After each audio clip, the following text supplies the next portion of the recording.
Welcome to A Celtic State of Mind. I'm Paul John Dykes, and today I'm absolutely delighted to be joined in the studio by Natasha Meikle. Natasha, welcome to the studio. How are you? Great, it's nice to be here as always. Nice to make the trip in. It's good that we're getting back to some form of normality. Yes.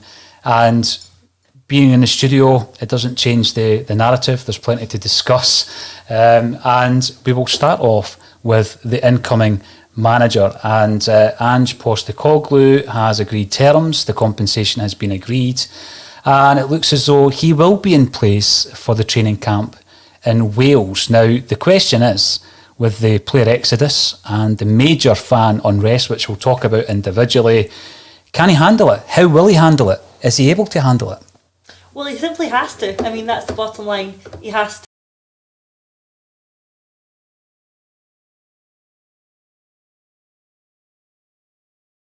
Preparing us for the majority of the Champions League qualifiers, and hopefully Postecoglou will be able to pick up in Wales. It's going to be difficult. Let's, not make any excuses here. It's going to be a very difficult task for Postecoglou. Something that we've picked up on the banner at the bottom is this mass player exodus. So not only has Postecoglou got to come in, assess the squad, work out what he needs, bring new players in, bed that all together. That is a big project if you're losing one or two players. It's an even bigger project if you're going to lose the amount of players that we are, and it becomes an impossible project when you look at the timescales we've got to do it in. So it's a massive task ahead of him, but I'm sure that he knows that. I'm sure that the situation he is fully aware of, so he knows what he's got to do here. My concern is simply the time he's got to do it in, and a further concern, obviously, being that we're going to find ourselves in the position of going into Champions League qualifiers unprepared. And how many seasons do we have to say that before we learn from it? I made a joke a few months ago, Natasha, saying that we'll go into the qualifiers with near beat on at centre half again. And actually, it looks very likely. And we'll talk about things like the squad management, the outgoing players that Ange won't have at his disposal. And that includes players such as Jack Hendry and the bad business all around that, because I think it is pretty bad business by the club. There's reports ongoing in the mainstream media today about the arrival of Postecoglou.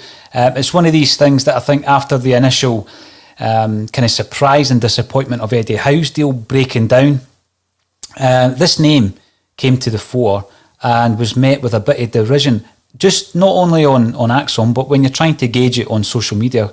There was a lot of Celtic fans unhappy with it.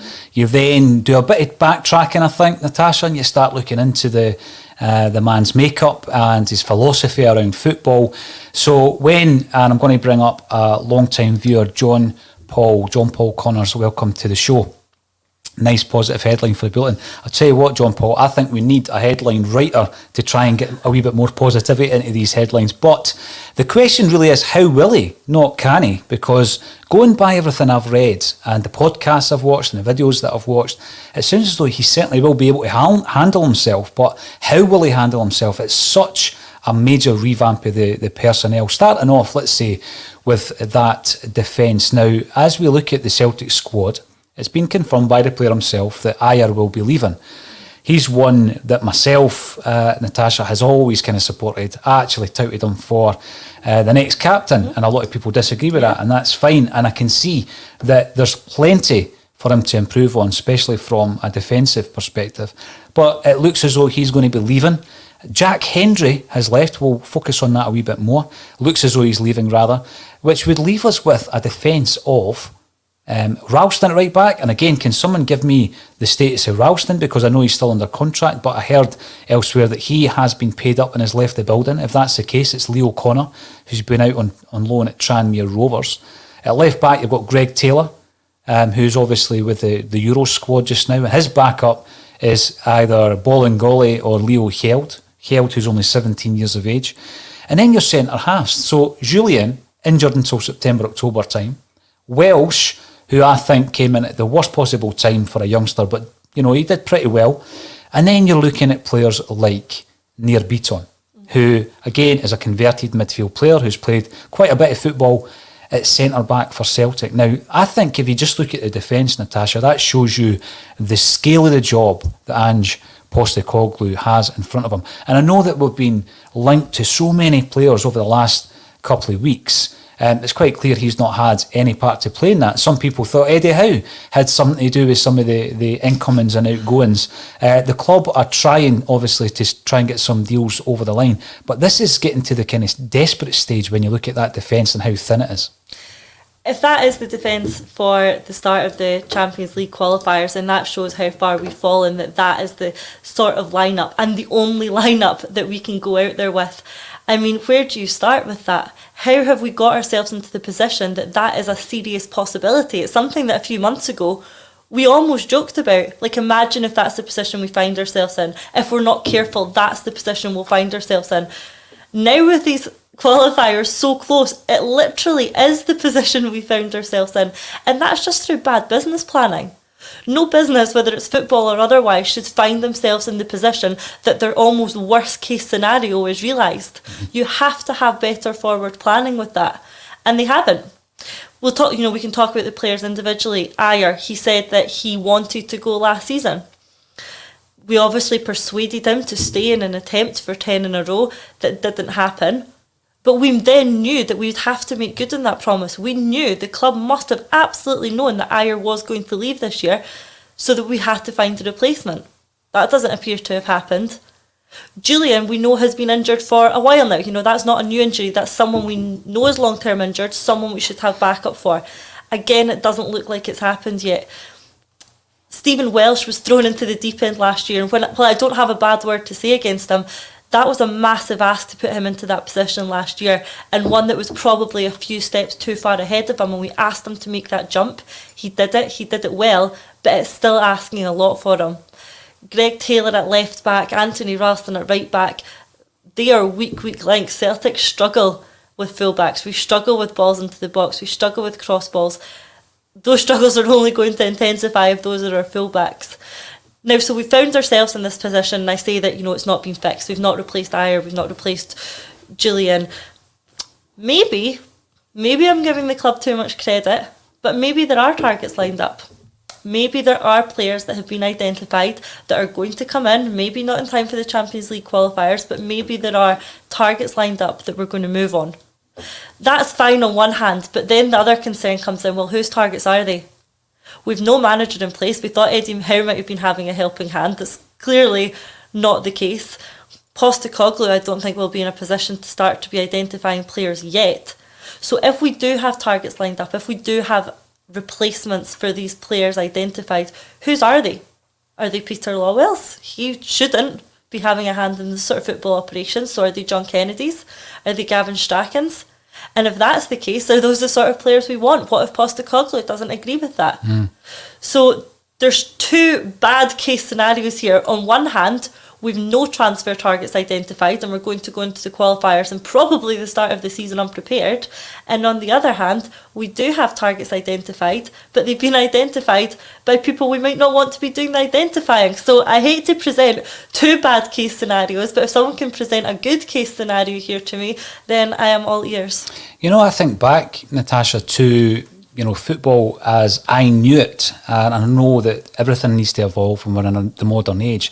But it used to be the case that would never happen. The manager would have a say or identify himself in the players that are coming in. And I think that it's become clear to most Celtic fans that we have had a situation at the club where that's not been the case. I mean, I remember being shown fairly recently the press around Peter Lawwell coming in. First, when he was actually named as the CEO, and his job entailed non-footballing matters. At some point over the period that he's been at the club, he definitely has interfered or been involved in the comings and goings at Celtic Park. There's been players who have been sold who didn't want to leave. There's been players who's come in that the gaffers didn't actually want.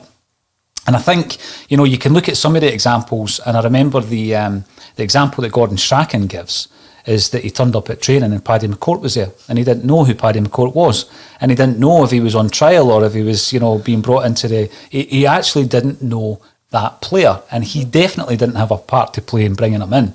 And you know, that worked out okay because Paddy's a cult icon, and don't sell McCourt and everything else. We could have a wee sing-song. But then you look at some of the bad examples of it. Marvin Compere, £1.5 million plus whatever wages for 60 minutes of football. Now, when you're winning leagues and trebles, as we were at that time, yeah, it's not a big deal. I don't think anyone was too concerned about it because we were, domestically at least, so strong that, you know, a £1.5 million punt was worthwhile, and the gaffer didn't fancy him and didn't play him. But it goes on and on and on. There's so many examples of that. And then again, it encroaches the manager's say-so when the manager quite clearly wants a player and we don't get him. And I'm going to try and be fair, I guess, to Neil Lennon, who we'll come back to, because I don't think you've had a chance to speak about Lenny on ACSOM.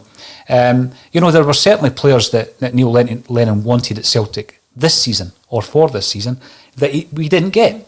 And then, but the flip side to that argument, I would suggest, is that he was given players that he should have been able to get a tune out of, and he didn't. Some of them, you know, I don't think any manager would have because of the circumstances, and I'm going to use Shane Duffy in that because I think that his personal circumstances played into the poor performances that we saw. And of course, we wish him all the best. But other ones, when you're presented with an international goalkeeper with Champions League experience, you think that you would be able to manage that player. Albion Ayeti, again, people might be thinking that this is a nonsense, but I think he showed enough in his first half a dozen games that, you know, we could manage that player and maybe set the team up that's, you know, in a way that suited him rather than playing just, you know, one lone striker a lot of the time.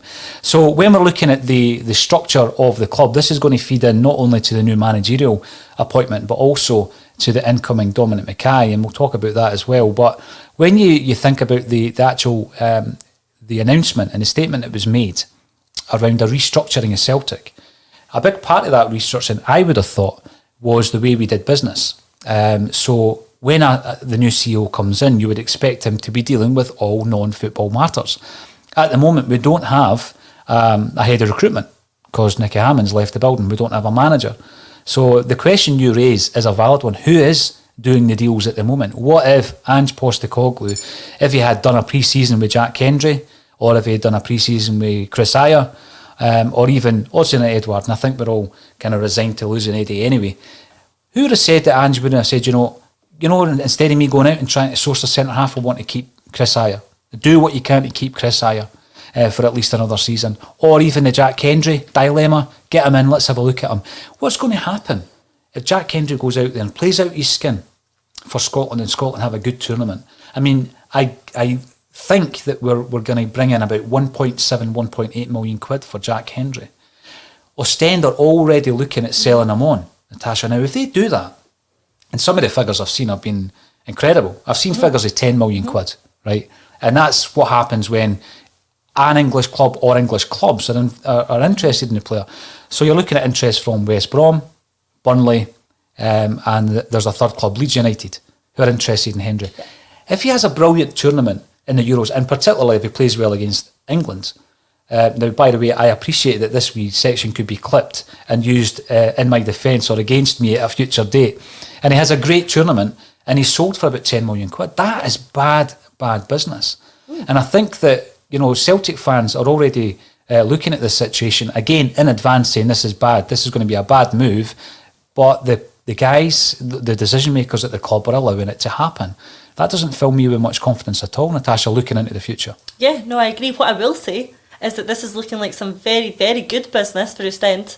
If they've managed to get that player on loan who is went to, you know, a very good quality of league and is getting spoken about as one of the best defenders in that league, they've had him on loan, they're going to get to buy him for a very cheap deal considering how he's been playing over there, 1.5, 1.7 million, something in that region. And then they could sell him on again before the season even starts. So this is a player that they've had on loan for a year that they're then going to get a massive profit on for owning him for probably a matter of weeks if he ends up going to one of these big English clubs. And quite rightly, that's a great bit of business for them. But what it really is a terrible bit of business for Celtic. And again, it's that lack of foresight that we weren't able to think long term. That we didn't properly assess Jack Henry, perhaps, that we wrote him off by allowing this clause in his contract to allow us then to have this option to buy. We obviously didn't see the potential that player had. He, let's be honest, the Celtic fans equally saw no potential in Jack Henry when he played for us. The few appearances he did make, the Celtic fans all wrote him off as well, and I'm not excluding myself from that. We didn't think he was up to it. We didn't think he was good enough. He has went away to Belgium and shown that he does have that ability, and he might show it again during the Euros. So what was it about his time at Celtic that made a good player look so bad? Because something was wrong. Was it the coaching? Was it the style of play? Was it the pressure of Glasgow? Was it the pressure of winning? Was that not suitable for Jack Henry as a player? Maybe that is the case. But something I'm concerned about this season, like we've seen, is that we have managed to make a lot of good players look very bad. Diego Laxalt, look at his history, look at his World Cup, look at the club he played for, look at the values he's been transferred for. He's not a bad player. When he first came in, he didn't look like a bad player. He almost regressed by playing within that team. Elyounoussi is not a bad player. There's a lot of quality in a player like Elyounoussi, and you saw glimpses of it, but far too often he didn't look like a great player. He didn't look like a player worth the money that was being talked about around him. Barkas, he's a £5 million internationalist goalkeeper. He came in and looked like a bad player. So there was something fundamentally wrong within the setup, within the squad, within the management team, that were making too many good players look like really bad players. The unfortunate thing is that perhaps a new management team could change that. Perhaps a new setup could change that and get a better tune out of these players, out of players that were even on loan, the Laxalts, the Elyounoussis. The frustrating thing is that it's unlikely we're going to get to see that. I know. Because we're not going to bring these players back by the looks of it. It is frustrating because you did get glimpses, particularly I think of Elyounoussi. You know what I think it comes down to, Natasha, right, is we're going to speak about some of the specifics, but I just think it comes down to leadership. So if we go back, a lot of people say, right, you're not looking back far enough. You've got to go back to the Brendan Rodgers era where it started breaking down there, which it did. And obviously Brendan Rodgers is the man that's coming in for Edouard by all accounts. So you look at the situation with Brendan Rodgers where there's a clash, and I'm not going to call it a clash of egos, but there's definitely a clash between Brendan Rodgers and Peter Lawwell. And there's a breakdown of that relationship. So that comes down to leadership. So if you're a leader in this business, which is modern football, and you're a leader at a club like Celtic, and you can see the benefit of having someone like Brendan Rodgers at that club, then as a leader, you need to give him some kind of capacity to get on with his job. You can't be overbearing. You can't be presenting him with players such as Marian Sved. If you go back to that infamous interview that Rodgers gave, which quite clearly showed he had nothing to do with the boy Sved coming in. And your leadership should allow you to give him the freedom to do his job, because let's be honest, he was doing it pretty well. So I think that's where the rot starts. It starts when Brendan Rodgers is at the club. Then there's a lack of leadership in bringing in his successor. So we've seen the league table of world record management fees, and Brendan Rodgers I think is number 3. Celtic to Leicester, 9-point-something million. And what did we follow that up with? So that's like, selling Moussa Dembele for 20 million and replacing him with Bayo. So Rodgers goes out the building, we bring in Neil Lennon. Now, this isn't an excuse or an opportunity for me to Lenny bash, because we'll be talking about Lennon's comments at some point anyway, Natasha, but there's no way he was on the same managerial level as Brendan Rodgers. Nowhere near it. Not even in the same ballpark at that particular time. And I always ask when people argue with me about that, what did he do from the time that he left Celtic to the time that he returned that would legislate that move? Did he do anything? Did he do enough at Bolton or Hibs that would suggest that he was a good enough permanent replacement for Brendan Rodgers? I mean, I can see the reason for bringing him in on an interim basis. I can see that. But actually, with hindsight, which is a great thing, you've got to look at the fact that he's maybe come in and there's been a galvanising of the squad at that point.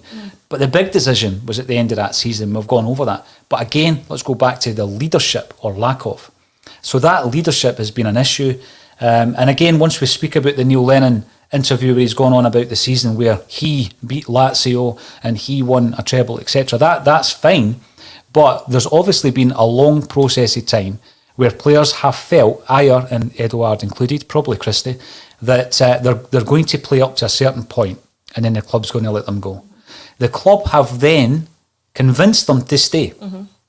That's coming out in dribs and drabs now, Natasha. I mean, we were talking about it because that's, curiously what Celtic fans want to do. They want to figure out what's the problem here. Does he want to be at the club?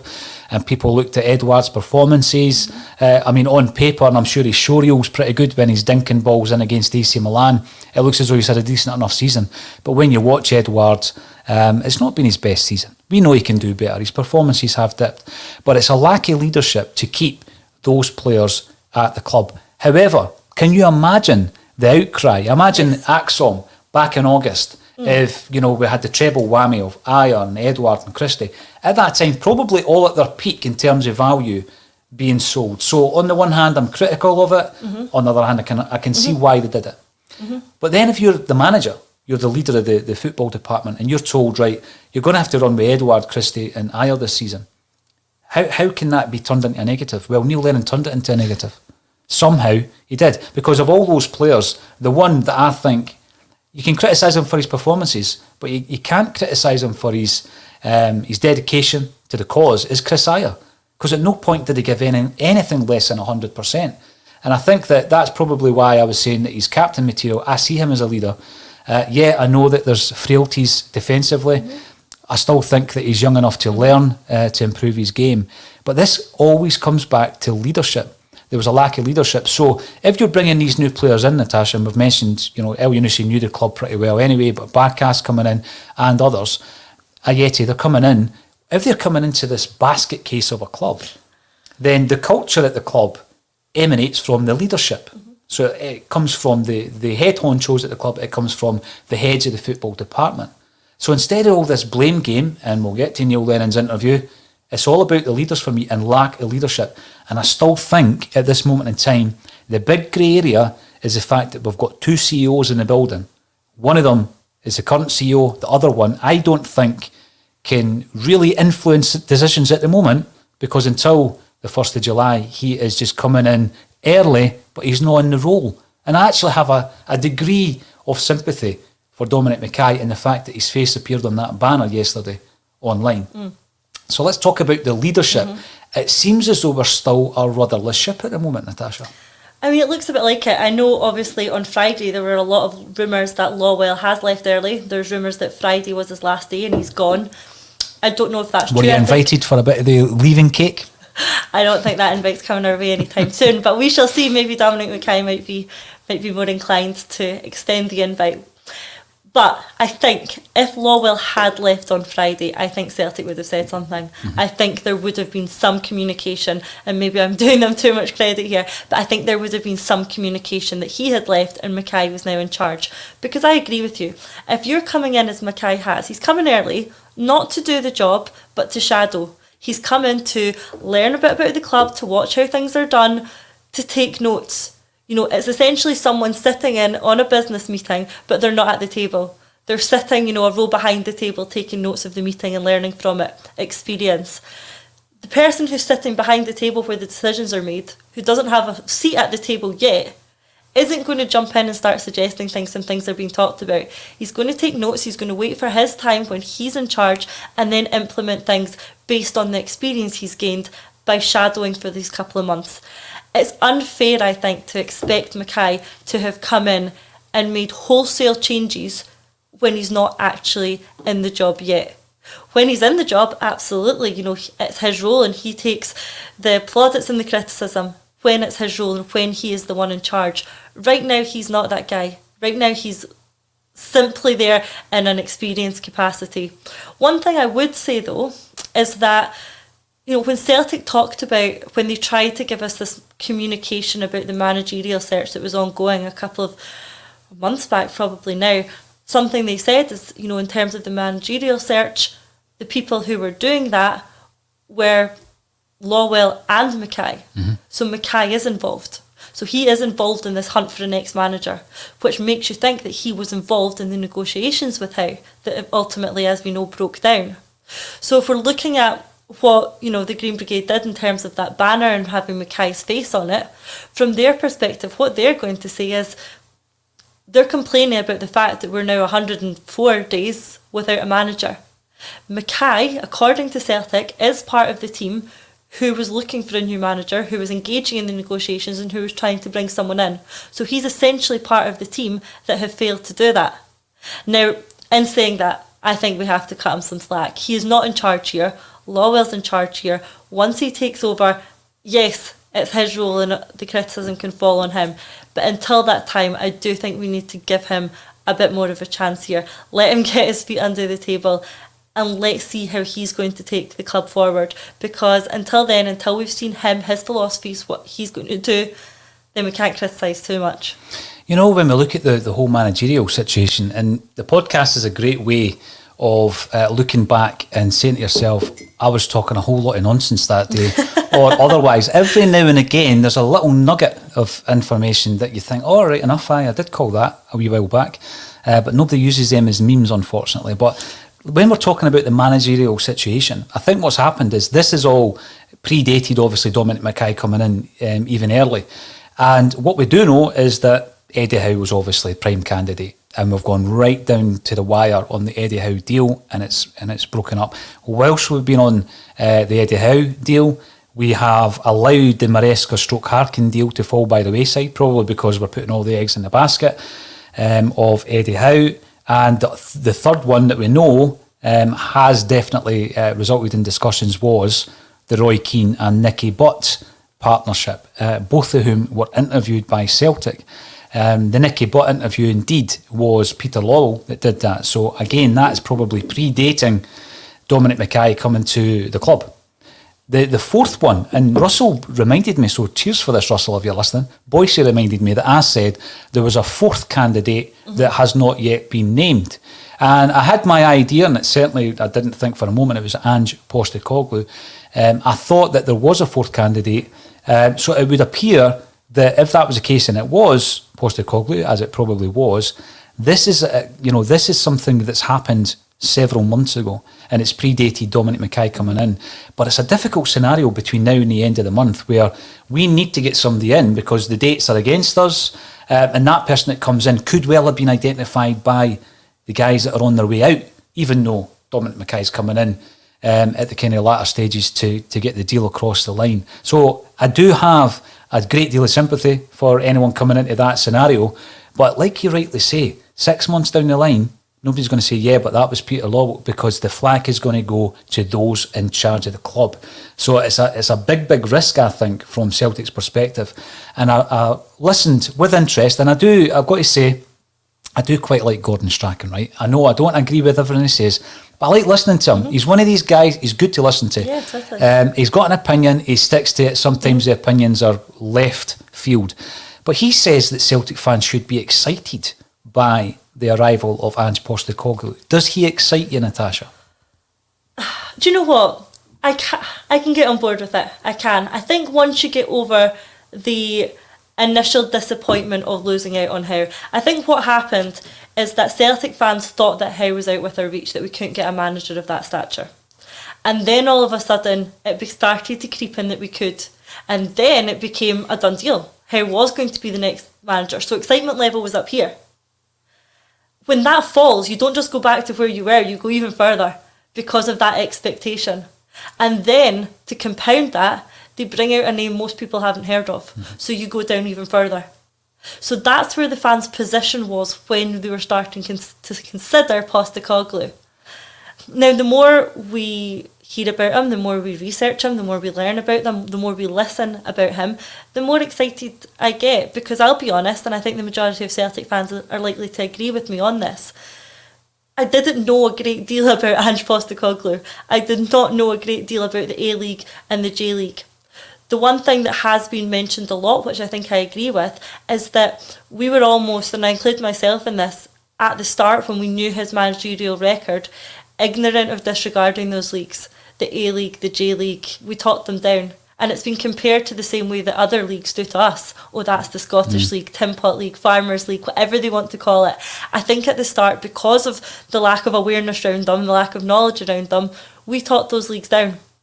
And then, like we did when we got Jared on from Celts Down Under to come and talk to us about him, and the more I read about him, the more I learned about the A-League and the J-League as we go and do our homework on this, the more excited I did start to get about Postecoglou. I'm not saying he's my first choice. I'm not saying he's in my top 5. But I can start to get on board with this. And I think one thing we have to do is listen to the people who are more informed in this than I am. So like people like Jared, like my friends who watch the A-League and the J-League, who live in Australia, listen to them. Listen to what they've got to say about those leagues, this manager. And that does start to excite me more because they know more about him than I do. And if they think that he's a good appointment, then that starts to excite me a little more. It does. If they talk up him as a person, his philosophies, his character, the way he plays football, that begins to excite me and it begins to show some sort of potential. And I've seen the comments that, well, of course, people like Jared are going to talk up another Australian. Of course, Australian journalists are going to talk up another Australian. I don't think that's too true, to be honest. I think as a Celtic fan, first and foremost, you want the best person for your club. So, you know, Jared, yes, he's Australian, but he's a Celtic fan. My friend Dan, who lives in Australia, who's been talking to me a lot about Ange, he's Australian. First and foremost, he's a Celtic fan as well, though. He's not going to advocate someone to the club just because they're Australian in the same way that we're not going to sit here and think it has to be a Scottish manager, it has to be an Irish manager. We've moved beyond that, and I think it's a bit unfair to suggest that Australians are talking up Ange because he's Australian if they're Celtic fans as well. Jared said himself that Ange wouldn't be his first choice either and gave examples of who he would choose. One thing that interested me about Postecoglou that's actually has been getting talked down a bit is his, youth development angle. We know going into a rebuild that one of the key strands for Celtic going forward is going to be bringing on our youth players. And it's something that's been really criticised recently, is that it's something we're not excelling in. Looking at our youth academy, look at the young boys we're bringing through is a bit of a worry. Ange obviously started, before he managed the Australian first team, he was in charge of the Australian under-17s and under-20s for 4 campaigns. And he got them through those qualifiers every time until Oceania switched to Asia. And that's when he started coming into more difficulty. They started then playing in a really difficult league. And that's what's honed in on. And I think it was something that was discussed yesterday. But his track record with those young Australian teams is very, very good. The players he brought through those young Australian squads into the first team squad is brilliant when you look at it. And you only have to look as far as Scott McDonald. He's one player that Ange had at youth level in Australia, developed through the systems, got into the Australian first team. So one thing that Australians do talk up about Postecoglou is the way that he developed these young under-17, under-20 Australian sides before then taking over as, first team manager and continuing there. So if that's maybe something has not been spoken about enough, is that he's also got this string to his bow in terms of youth development. So the more I read about him, to go back to the original question, the more I read about him, the more excited I do get, and I am willing to give him a chance. And I think that that's something that Celtic fans will do. They will give him a chance. Of course, the minute whoever is in the door, we will all get behind them. But is it a risk-free appointment? It's not, and we can talk at length about that as well. It's not a risk-free appointment, and you do have to wonder how we got to this position. How indeed. Now, loads of comments coming through, Natasha. Dominic Duras is commenting on YouTube. Welcome to the show. Has Ange been made the next manager? Well, at the moment, the situation is we've agreed a compensation package with his team. He's agreed personal terms of his agreement have been ironed out, and we are now waiting on the UEFA exemption, which is obviously underway. When that news broke, they said that it would take several weeks, but the reports today that are running are that he will take part in the training session on the 5th of July, training camp in Wales. Now, that was quite surprising because I was saying the other day that I can see a situation where Kennedy's having to get the squad together. Now, again, I know he's had lots of criticism, Natasha, but John Kennedy is in a bit of no man's land as well, isn't he? Do you know, I might get pelters for this. I almost feel for John Kennedy, I do, because he was left in a terrible position when Neil Lennon left and he had to stay and steer this ship home when it was in absolute disarray. He now must know that the fans do not want him in charge of the team. I think that's very clear. He knows that. But he's now finding himself in the position that there could be no other option. He has to stay. Because if he doesn't, Postecoglou isn't ready to come in. Somebody needs to be there to welcome the team back for pre-season training. And it's got to be Kennedy. And you know what? Part of me thinks, maybe Kennedy doesn't want this. He knows that he isn't anyway wanted as the manager of the club. But there is no one else around right now because of the hierarchy, because of the board, because of the fact that we've been unable to bring a permanent manager in before now. We've left John Kennedy in an unenviable position where he isn't wanted for the job, but is going to have to do it anyway. So, and it's not even, a small task that we're giving him. We're asking him to prepare half a squad going through turmoil for important Champions League qualifiers. That's a big ask for him, and I do feel sorry for him in a way. I think that, it's very difficult. It's very easy to criticise him. He was part of that setup under Neil Lennon. He was on the training ground every day. He failed to get the team to perform as much as Lennon did. That blame and that culpability has to fall on his shoulders and Strachan's shoulders as much as it does Lennon's, because they were the ones out on the training pitch every day. It didn't work. When Kennedy took over for those 10 games, what was it, 4 wins, 4 draws, 2 losses? Yeah. I mean, 3 games against Rangers. He's got the opportunity there. He's got a semi-final. He's got an opportunity. That, for me, those 10 games was essentially a failed edition. And the worst part of it for me was that he failed to stamp his own identity on it. He failed to do anything. He failed to show us what he could bring to the role if he ever did it. And I think the fans would have had more respect if Kennedy had come in and almost ripped things up and started again. Let's have a look at changing the formation. Yeah. Let's have a look at bringing the fringe players in. Let's have a look at bringing the youth players in. All he did was the tried and tested formula that didn't work, playing players who we know won't be here next season in games that meant essentially nothing. That was the biggest disappointment with Kennedy for me, and that's why a lot of fans think that he should be nowhere near this rebuild. How can you rebuild using the people who caused the damage, necessitating the rebuild, if you know what I mean here? Yeah. We can't move forward when we're clinging on to the people who were part of last season's disaster. And saying that, I come back to the point I just made. Who else is going to do it though? What, are we going to get rid of Kennedy now? Are we going to get rid of Strachan now? Who's going to welcome the players back from pre-season? Are we going to put McManus and O'Day in charge? We can't fall to that either. So I think for that reason, for lack of personnel, for lack of anyone else around, the situation we found ourselves in is that we have no option but to let Kennedy and Strachan continue and prepare us for the Champions League qualifiers. You're right. I mean, I'm thinking of the 10 games. I'm thinking of anything bold. I don't think there was anything bold. I think the only player that he reintroduced was maybe Dembele. Came in for a couple of cameos, scored a goal. You're then thinking, well, we were kind of struggling for width all season. Why didn't we bring him in before? The other player I was disappointed that we didn't see a wee bit more of, and people might be yawning and rolling their eyes here, but Ryan McGinley comes in to mention Lee Griffiths and saying that his brother's confirmed that he's a free agent. Well, his contract certainly was up on the 31st of May, and he will be a fantastic signing on a free transfer for anybody. As a free agent rather, for anybody coming in the Scottish top division. I reckon he could go to Hibs or Aberdeen or Dundee United and become a star and score plenty of goals.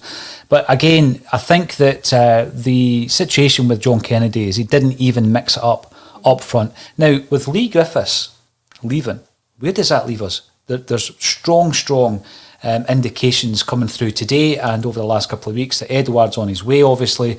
They're talking of £18 million to Leicester.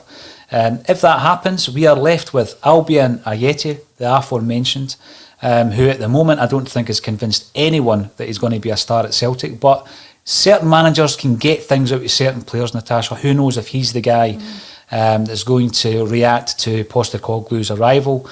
And his only backup at the moment, although I don't think he's returned from his loan yet, is Bio. So at the moment, that's all we have up front. So we've already spoken about the wafer-thin nature of the defence. We're the same up front at the moment. We've only got 2 strikers. You're then probably having to dip into the Colts team, but let's not forget there will be a Colts team. So we're going to need some of that personnel who might have been on the fringes, the younger players, for the second team who are going to be playing in the league pyramid. So loads and loads for the new gaffer to contend with. Do you think Celtic supporters, here's one for you, would have been happier with Postecoglou or Kennedy? Postecoglou, I have to say. I think that for too many, Kennedy is too ingrained and too associated with last season's disaster. Like I've just touched on, he is culpable for last season not being able to get a tune out of that team. So I think that the majority of people, and myself included, want a change. We need something fresh. If we're talking about a rebuild, a cultural change, we need someone fresh. That's not John Kennedy. Is Kennedy a good coach? Do you know what? He probably is. We've heard from a lot of good managers. We'll talk about Brendan Rodgers, who talk up how good a coach Kennedy is. Everybody who has trained under him, worked with him, people like Damien Duff, players like Scott Brown, experience there, who all go on about how good a coach Kennedy is. And I don't doubt that he is. But he's not Celtic first team manager level, not yet. Is Postecoglou? We'll find out. I hope so. I certainly hope so. But for me, I think if you are trying to move away from last season, if you are trying to rebuild, then we need not to have John Kennedy as our manager for next season. Yes, people don't know a lot about Postecoglou, but I think the overarching opinion would be that let's give him a try before Kennedy. One of the terms used by Jared last week, which I found quite interesting because you start looking at yourself, I guess, is Euro snobbery. Remember he was talking about the Euro snobs. And you look at someone like Postecoglou, age 55, this isn't me being ageist in any way, shape or form, but with 25 years coaching managerial experience, the question might be, why is nobody taking this plunge before now? It's a very good question, and one that keeps cropping up. And maybe it is this Euro snobbery that we talk about. Maybe it is for the same reason that we don't tap into these markets regularly, is that we look down on them and we don't think they're at our level. But in saying that, I heard a rumour, over the last couple of days that apparently AEK Athens were also looking at Postecoglou. Right. Apparently he was on their radar as a potential option. They could have signed Barkas back. Then we would have been grateful to him, I'm sure. But so maybe he has been on the brink of one of these appointments. And something that, again, talking to my friends in Australia, they think that he has constantly been on the brink of one of these appointments. They think it's just been about timing, and that at some point it was inevitable that a European team were going to take a punt on this guy, and that Celtic are the first ones that are going to do it. And that could go one way or the other. By this time next year, we could be praising the innovation of looking at a market that we don't usually go to and thinking outside the box and finding, this untapped resource in terms of the market and really finding something there in terms of managerial ability. Or by this time next year, we could be looking at it and saying, well, there's a reason we don't go to leagues like that. But for me, I'm hopeful and probably coming down on the side of the former. I think it is just a case of it's something that's untapped yet. If we're going to be the first ones to sort of test those waters, then great, let's do it. I think it's a good route to go down. Obviously I'm still concerned. There's obviously still risks. No appointment comes without risks. But overall, I think I'm getting on the Postecoglou bus, as Russell would say, despite the fact he is not leading the bus himself. Is Boyce driving it? That's the question. I don't think he is. A couple of things before we move on to the Dominic Mackay question around, obviously, yesterday's banner, etc. Now, I'm looking at one of the biggest concerns, and it's a concern I've certainly got, is the backroom team, and it's something that Neil Lennon has spoken about as well, with certain coaches and assistants and, being foisted upon previous managers.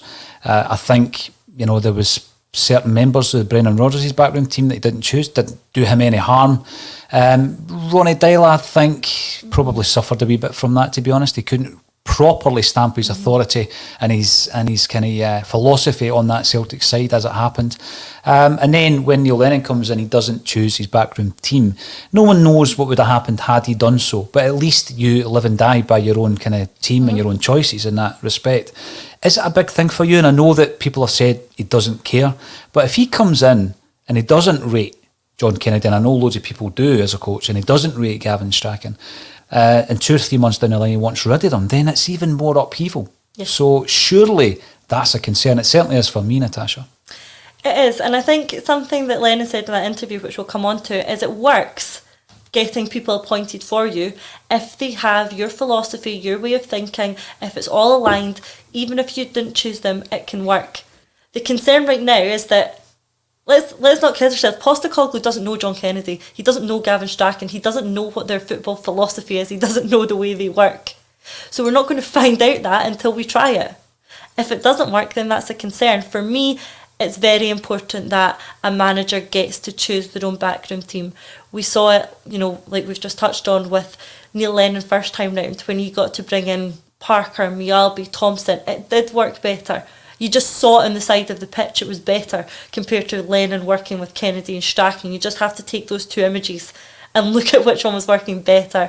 Look at Brendan Rodgers with Chris Davies and his backroom team that he moves around with him because it works.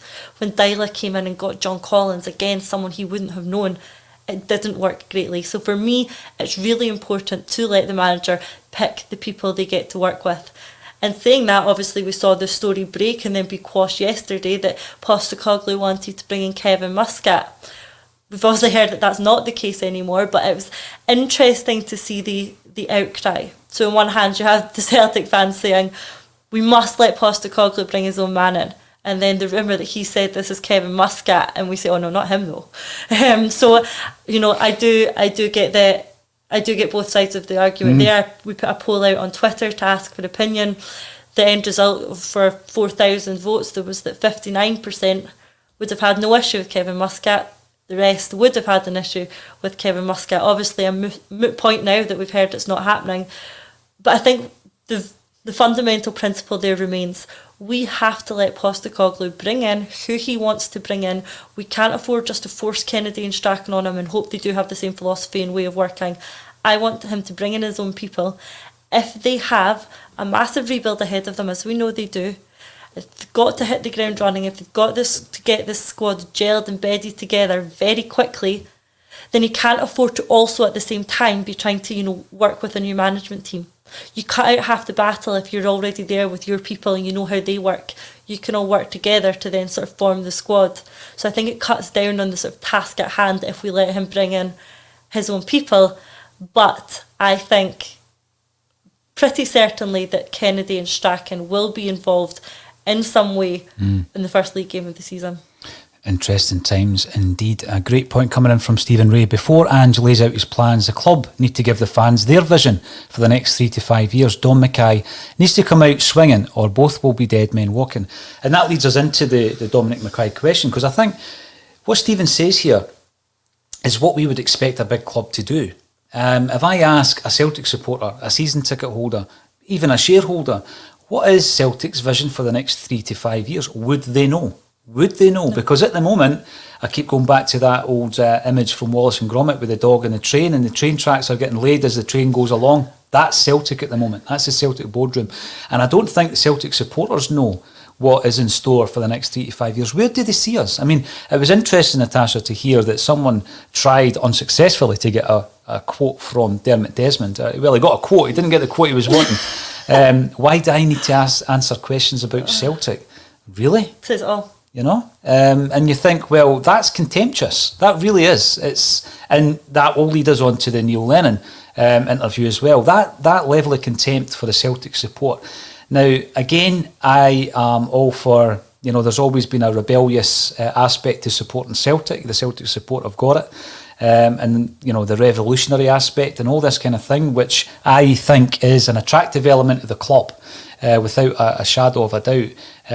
And you think that when you're hearing that kind of narrative coming out of Celtic, you wonder yourself if we can ever repair the damage. It's going to take a very strong personality, but someone who's also, strong-minded in terms of his own business philosophy to turn this one round. Now, I do have, I'm going to reserve kind of criticism for Dominic Mackay. I don't agree with the banner yesterday. Someone suggested on Twitter it should have been my face on it. I don't think I'm that important, to be fair. But I don't think Dominic Mackay should have been on it. I really don't. I think that was a wee bit premature and a bit unfair due to the time that he's been in. And the fact that I think he is in a situation where he isn't calling the shots. When he is calling the shots, then obviously he can be judged. Now, Dominic Mackay coming in, you look at the the nature of Dermot Desmond's response, the nature that we'll speak about of Neil Lennon's responses, and you ask yourself, is this going to come down to instilling a new culture at the club? And can Dominic Mackay do that when all the people he's working with behind the scenes are the same people who have instilled the previous culture? I have a serious concern that the Celtic boardroom is full of replicas of Peter Lawwell, and that it's full of exactly the same type of character who all sit around feeding each other their own narrative, patting each other on the back for a job well done, and convincing themselves that they are superior, that they know what they're doing, that they are the best people for Celtic, and that the fans are disruptive, entitled, noisy, new breed supporters that they should heed no attention to because they know best.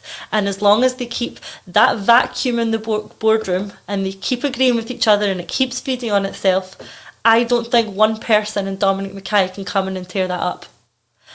I think it needs a significantly bigger shift in the makeup of the boardroom in terms of what we're seeing there. I don't think that'll happen. I think that is far too optimistic. What Mackay can do is try and get it turning in the right direction. He can try and start getting this back on track. At the moment, I feel there's an element of Mackay is being blamed for a car crash when he wasn't driving the car. He was sitting in the back seat of the car has crashed and he's getting the blame for it. I think we need to wait and see what he can do in the driver's seat. Let's see how he starts to turn this. Let's get it off the road it's on and something a bit better. We hear how good he is at fan engagement. Let's give him a chance to do it. Let's wait until he's in the role and let's see. If at that point, then we see no change, if the car is continuing to go off the same track, then we can criticise him. But until now, I think we need to reserve judgment, see what he's going to do, and hope for the best. Let's not be pessimistic. Let's not just assume that it's going to be more of the same. Let's not assume that Mackay is going to be another Peter Lawwell.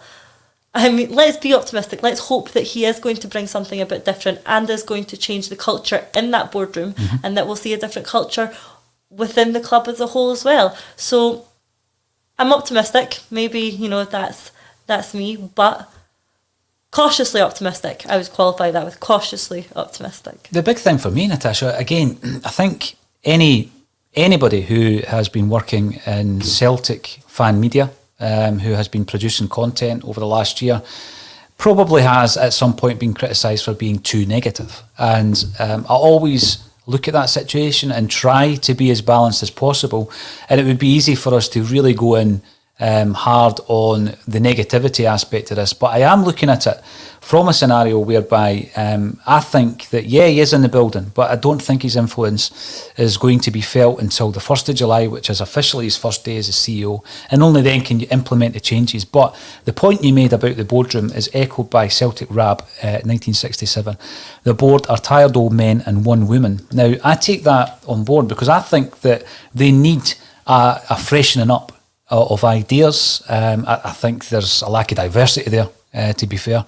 And, that isn't something that's going to happen overnight. That's going to take some time for that to be implemented in a boardroom. You don't sack the board, as used to be the chant. It's not something you can do, as we would scream at the cars coming in outside Celtic Park in the rain back in the old days. But I don't want to sound like a Celtic da, Natasha. But I'm really of the view that we need to give Dominic Mackay some time to get his feet under the table and to start implementing his ideas.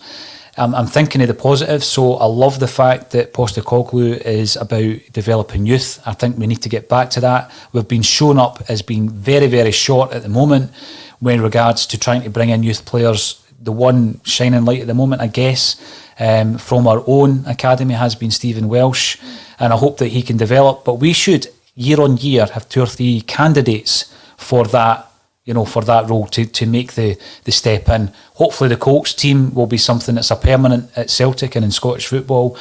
We can start building that up. I also think that that's a way of progressing coaches, giving them a Colts team, let them go there. And I know it's at a lower level, but it's a part of the progression within, Celtic's coaching, because I don't think we're always going to be in that. Yeah, there's no promotion this season, but this is a one-off. This is a trial season for the Colts.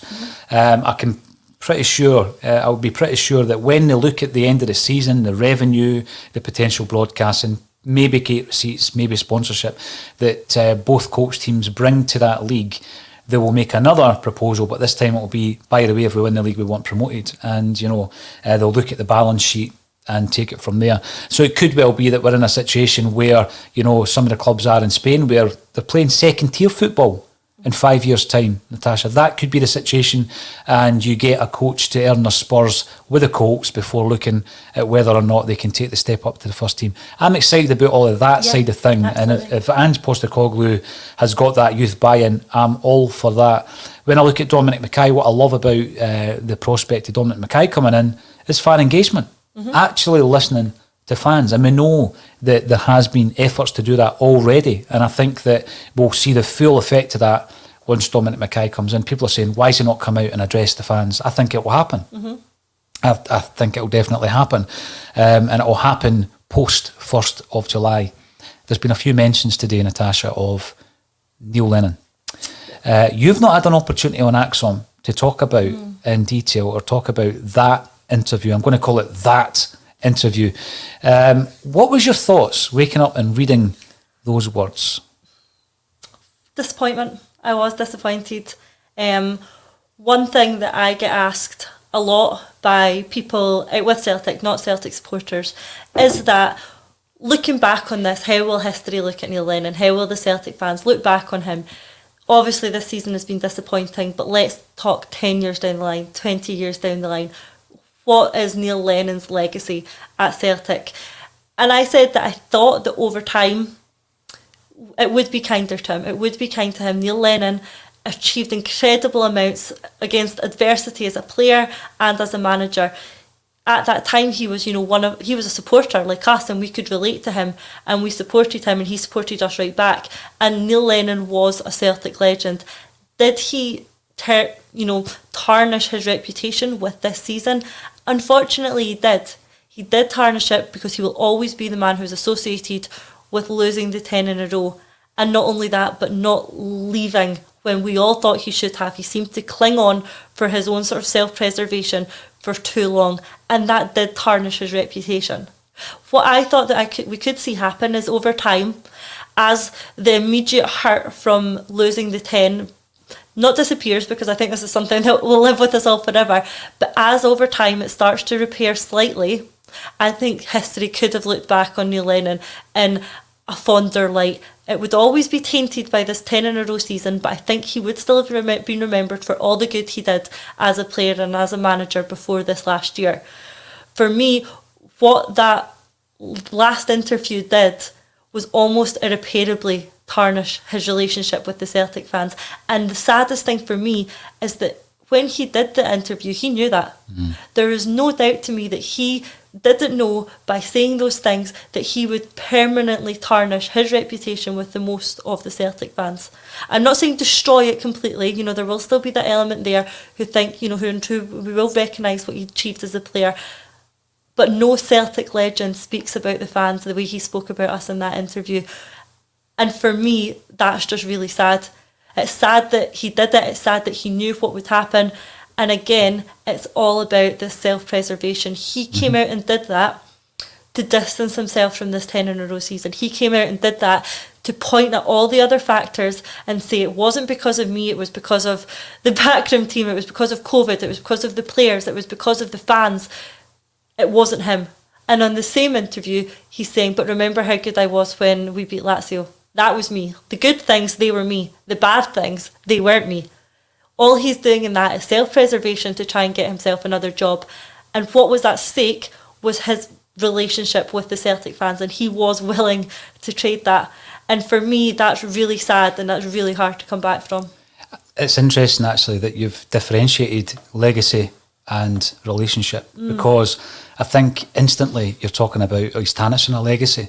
He's far more tarnished his relationship, I think, with the Celtic support, because I would struggle to find a player within recent history where Celtic fans, they looked at, we are all Neil Lennon, that whole kind of attitude behind the fact that he was being targeted for a very specific reason, not because he was a particularly successful player and manager at Celtic. We know why he was being targeted by certain areas of society and the media, and we know that. And, you know, the Celtic fans bought into Neil Lennon. They bought into him.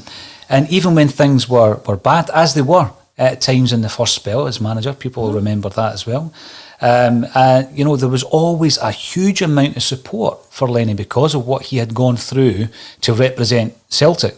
And that, I think, is something that was almost like a force field around Neil Lennon for a long, long time. And we felt it on the podcast because every time we criticised him, you know, when the thing started to unravel this season, we started criticising Neil Lennon. The amount of vitriol we got for that. And you realise this man has got some incredible support behind him in the Celtic fan base, of which we are all members. But I think you're right, the comments that he made were so, cutting and contemptuous again, Natasha, that will be hard for him to come back from. And I just look at the 9-in-a-row era. There were 3 managers involved in that. Neil Lennon, Ronnie Deila, Brendan Rodgers. And all I've heard from Ronnie and Brendan is good things about the Celtic support. Now, the one guy out of the 3 who Celtic should mean more to is Neil Lennon, by all accounts, because he's been the player who came into the ground in 2000. But when you're starting to, say about Celtic fans that there's a new breed, and I think he includes the podcasters in that, those ones who, you can't silence, because we're not here spreading hate-filled concepts around any individual or group of people. We're here just voicing opinions. And our opinion was that it wasn't good enough, he wasn't a good enough leader, and he should have gone. But again, with all of this at play, I've always got to try and look at this in a balanced way. And I'm looking at 3 different aspects here. I'm looking at the situation after Dubai, where he's come out to a packed press room and basically gone off on one. I mean, I don't actually know, and I mean this, I don't know how much of that has been aired, because I've got the actual full, 16-minute video. And I know that people were looking at transcripts saying, when you look at the words, it's not as bad. You've got to look at the whole thing as a collective. The way it was delivered, the demeanour, he was attacking, he was swinging. So that's one incident. I think the one after that, and we did a broadcast, sticking up for Neil Lennon, because we felt it was unfair of anybody, and it was an invasion of privacy for anybody to film someone in their spare time to try and mock them and spread this narrative around his professionalism and his state and his mental state and physical state and all this kind of stuff. And we stood up for Lennon. But I think that's another incident and another indication of where Neil Lennon is at this moment in time. And I think the third one is probably this interview that he's given with the Times. So very, very defensive. He's coming out swinging. But on the flip side, I'm always reluctant to go in studs up on anybody who might actually be suffering as well. And sometimes that can manifest itself in coming out fighting and blaming other people and failing to take responsibility. So I think it was very unfortunate, and I think in time there are certain aspects of that that Neil Lennon might look back on and say, I regret that. And I think that, he will inevitably meet a great number of Celtic fans in the future, and, his view may be different at that stage. But yes, he needs to get back into football, or he certainly wants to. I don't know if he needs to, but he wants to get back into football. And I know and understand the PR around this. Let's look at the positives of Neil Lennon, because it's a brand and he's going to be applying for jobs. But yeah, very disappointing, Natasha, and I share your disappointment in that. Yeah, positivity. Let's hope that, this bus that you've just got on is one that gives us plenty of positives. At the end of the day, when we look at the next season, at the end of that, will it be any worse than the season we've just watched?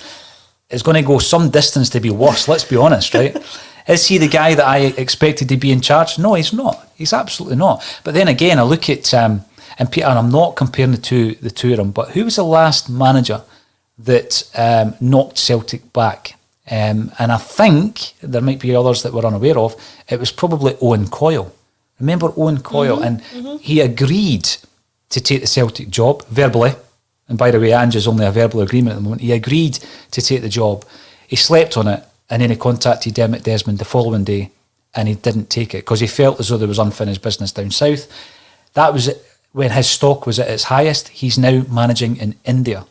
He has got Ross County. He'd been sacked by Ross County. All I'm saying is your stock's there, And if you don't take the Celtic job, the chance might never come back. Eddie Howe, you've been warned. Let's see what happens to Eddie Howe next season. Wish him all the best. But, you know, we won't come calling again, I don't think, Natasha. No, I don't think so either. And maybe I'm being slightly bitter here. Do I wish him all the best? I'm not sure that I do. Someone who's strung us along for 3 months waiting for what he thinks is a better opportunity. Do I wish him all the best? Maybe one day I might, but not right now. Maybe if we see him up at Dingwall, you know, managing Ross County, as Owen Coyle had to do. So we'll see how that one goes. Quick hour, as always, Natasha. Got to say, Lawrence is normally with us on a Tuesday, but Lawrence couldn't make it today. And we'll see how the lineup looks next Tuesday. But thanks everybody for getting involved on YouTube, Facebook, on Twitter. And thank you to Natasha Meikle for joining me on A Celtic State of Mind.